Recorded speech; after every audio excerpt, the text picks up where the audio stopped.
Saudara memiliki iman kepada Yesus Kristus karena alami mujizat dalam hidup saudara? Cukupkah itu? Masih perlukah iman melalui firman Tuhan?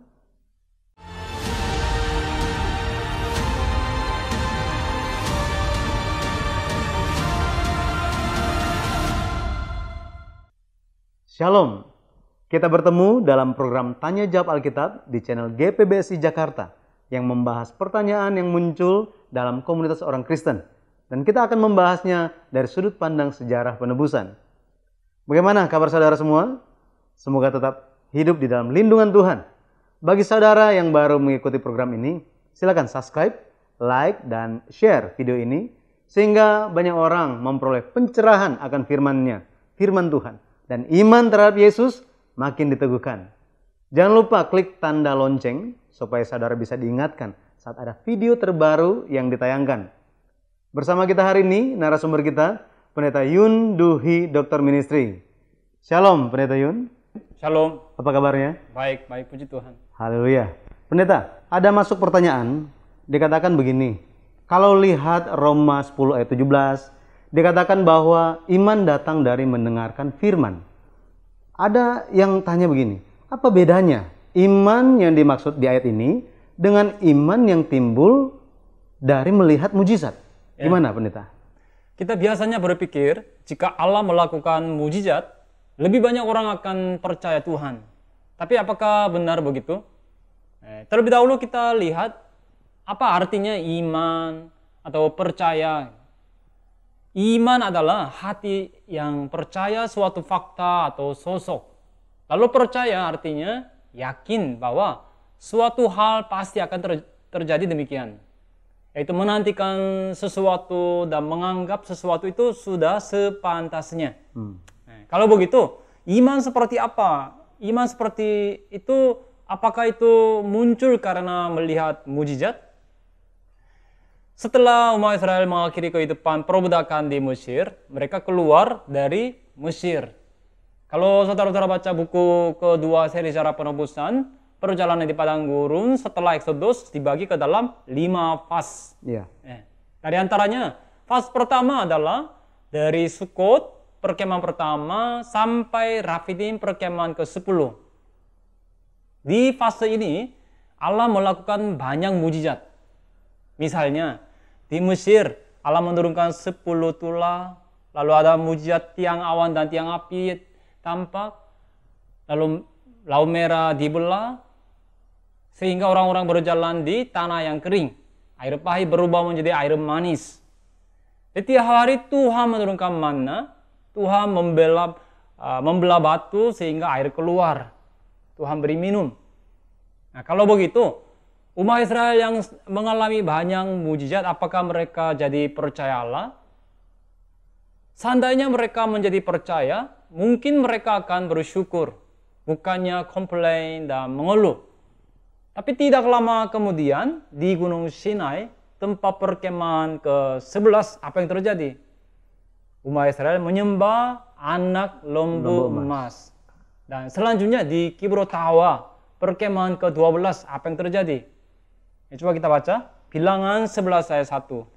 Pada suatu kali bangsa itu bersungut-sungut di hadapan Tuhan tentang nasib buruk mereka.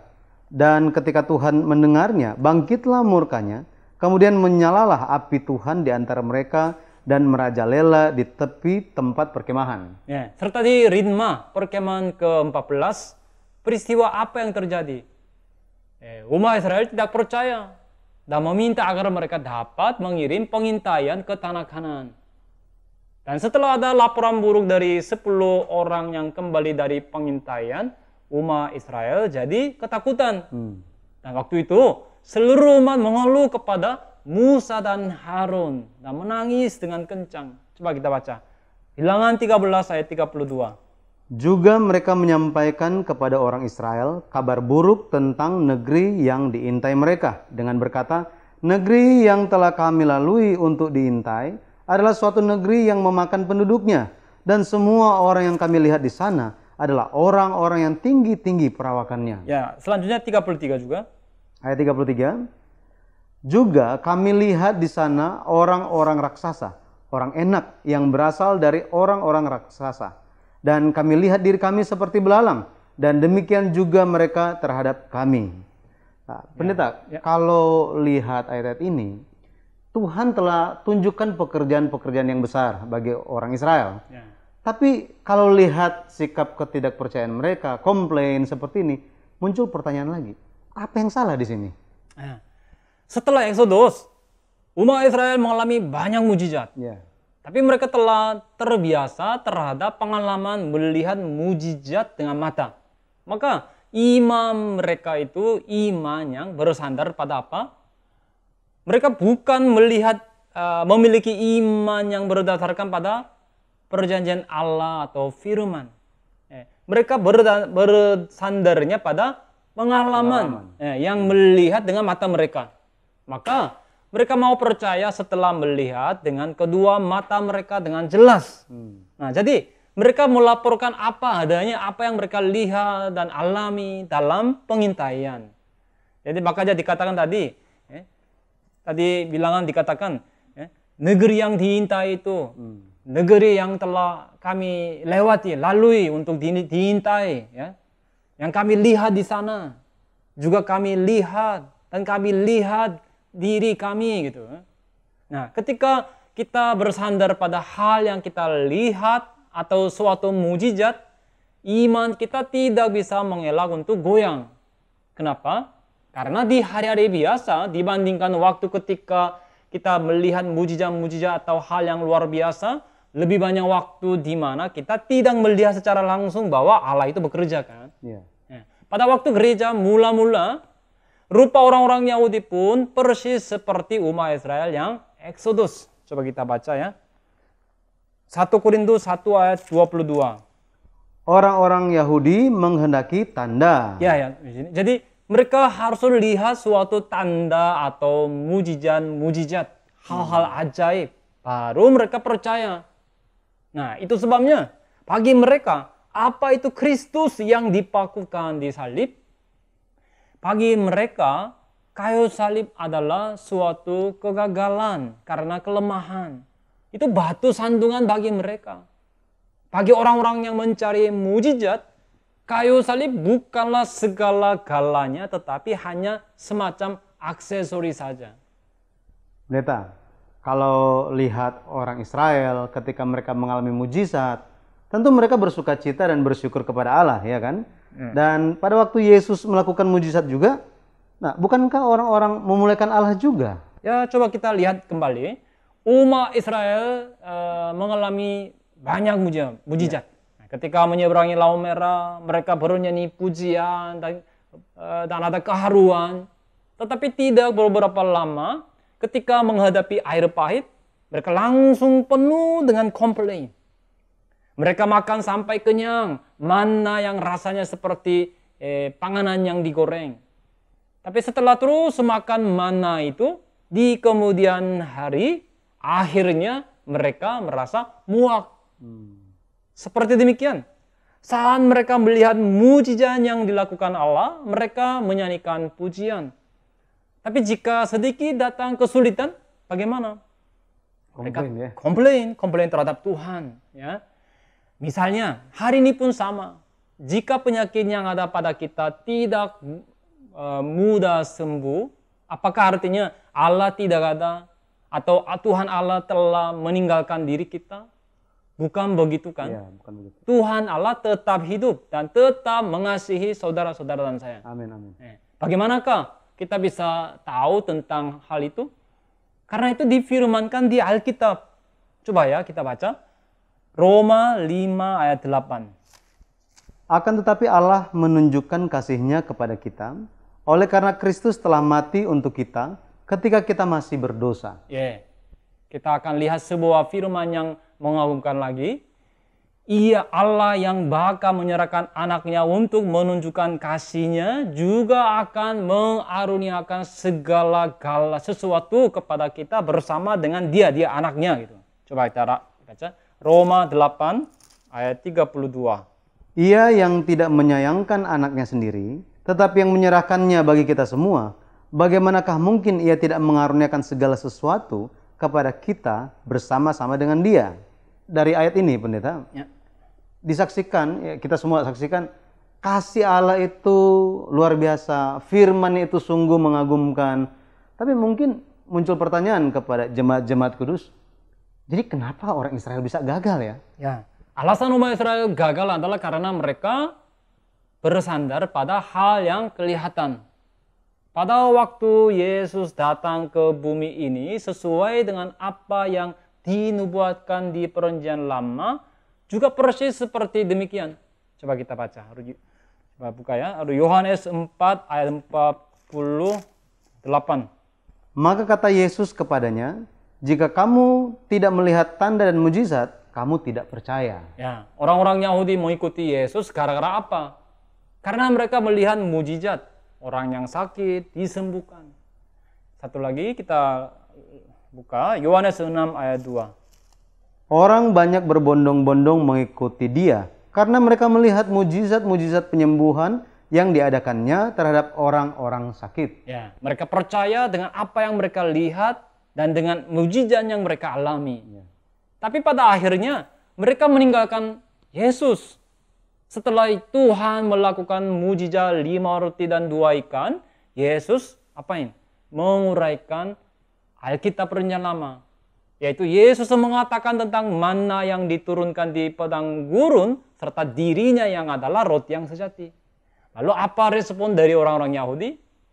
Coba lihat Yohanes 6 ayat 60. Sesudah mendengar semuanya itu, banyak dari murid-murid Yesus yang berkata, perkataan ini keras. Siapakah yang sanggup mendengarkannya? Nah, jadi banyak orang pergi meninggalkan Yesus akhirnya. Coba selanjutnya ayat 66. Mulai dari saat itu, banyak murid-muridnya mengundurkan diri dan tidak lagi mengikuti Dia. Nah, ini adalah hasil mereka hanya mencari mujizat yang kelihatan saja dan tidak memperhatikan firman. Kalau begitu bagaimana seharusnya iman kita timbul? Iman timbul lewat firman. Nah, yaitu patokannya bukannya situasi, keadaan, kondisi, perasaan, mood, dan lain sebagainya. Janganlah kita baru mau percaya setelah melihat, setelah merasakan sesuatu. Tetapi kita harus percaya lewat firman. Tadi pendeta katakan, kita harus percaya lewat firman. Saya teringat satu perkataan Yesus kepada murid-muridnya bahwa mereka akan melakukan pekerjaan yang lebih besar dari pekerjaan Yesus.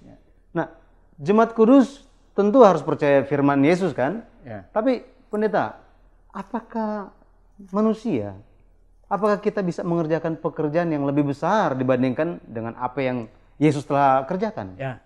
Orang-orang bisa berpikir begini kan? Bagaimana mungkin kita bisa melakukan pekerjaan yang lebih besar dibandingkan Yesus? Kan aku ini tidak begitu terpelajar, tidak berpunya, tidak berdaya. Aku tahu diriku seperti itu. Tapi firman Alkitab, yaitu Yesus berkata bahwa kita bisa. Coba buka Yohanes 14 ayat 12. Aku berkata kepadamu, sesungguhnya barang siapa percaya kepadaku, ia akan melakukan juga pekerjaan-pekerjaan yang aku lakukan, bahkan pekerjaan-pekerjaan yang lebih besar daripada itu. Sebab aku pergi kepada Bapa. Ya, ini bukan karena diri kita ada kemampuan, kekuatan, tetapi karena ada apa? Karena Yesus telah berfirman demikian. Dan firman Alkitab menjanjikan seperti itu. Seperti demikian. Maka Roh Kudus yang ada di dalam diri kita membuat kita mengerjakan pekerjaan yang Yesus lakukan. Dan lebih lagi, pekerjaan-pekerjaan yang lebih besar dari itu pun kita bisa kerjakan. Yaitu kita bisa menanggung tugas misi penyampaian Injil. Bagaimana kita bisa merasakan bahwa Allah itu hidup dan bekerja dalam hidup kita? Ketika kita menghadapi suatu persoalan atau masalah, biasanya orang-orang memutuskan dengan hanya melihat kepada persoalan itu saja. Yeah. Lalu jika tidak diselesaikan, tidak kunjung diselesaikan, jadi bagaimana? Akan menjadi ragu. Benar tidak sih Tuhan itu hidup? Nah, tapi saudara, sebenarnya urutannya terbalik. Apa yang harus jadi yang duluan? Kita harus terlebih dahulu percaya firman Allah. Pegang firman Allah. Setelah itu barulah kita lihat situasi atau persoalannya. Pendeta, pandangan umum biasanya itu, lihat dulu situasi, kondisinya, lalu bisa ambil keputusan. Tapi pendeta katakan pegang firman dulu, setelah itu baru lihat situasinya. Ya. Nah, mungkin pendeta bisa jelaskan lebih spesifik tentang hal ini. Nah, coba kita lihat Ibrani 11 ayat 3. Karena iman kita mengerti bahwa alam semesta telah dijadikan oleh firman Allah, sehingga apa yang kita lihat telah terjadi dari apa yang tidak dapat kita lihat. Di sini dikatakan dunia ciptaan Allah kita bisa lihat dengan apa? Ya. Lihat dengan iman atau karena iman. Nah, jika kita lihat dunia dengan standar atau prinsip demikian, banyak hal akan terlihat. Yaitu dalam kehidupan kita tiap-tiap hari, kita akan bisa melihat pekerjaan Allah. Meskipun kesengsaraan datang, kita tetap bisa memberikan pengakuan syukur. Bukankah ini juga merupakan mujizat yang mengagumkan? Amin. Amin. Karena kita percaya firman Allah, janji yang baik dari Allah terhadap diri kita. Contoh, saudara lihat Abraham. Ya percaya firman perjanjian Allah. Hasilnya, ya memperoleh anak lelaki di usia 100 tahun. Nah, di tengah-tengahnya, ia pernah ragu juga. Tapi ujung-ujungnya hasilnya, ya diakui telah percaya. Coba kita buka, Roma 4 ayat 18. Sebab sekalipun tidak ada dasar untuk berharap, namun Abraham berharap juga dan percaya bahwa ia akan menjadi bapa banyak bangsa, menurut yang telah difirmankan, demikianlah banyaknya nanti keturunanmu. Ya, ayat 20 juga. Ayat 20, tetapi terhadap janji Allah, ia tidak bimbang karena ketidakpercayaan. Malah ia diperkuat dalam imannya dan ia memuliakan Allah. Di sini tadi dikatakan tidak bimbang. Tidak bimbang. Di bahasa Yunaninya itu bentuk pasif dari kata diakrino. Artinya bertengkar atau berdebat di hati. Nah, Abraham tidak bertengkar atau berdebat dengan firman. Pada akhirnya, jadi dia menerima firman apa adanya. Janji Tuhan dia menerima apa adanya. Pada akhirnya seperti apakah iman yang tidak bimbang? Itu adalah iman yang percaya bahwa akan terjadi apa adanya sesuai firman Allah. Selanjutnya coba lihat ayat 21.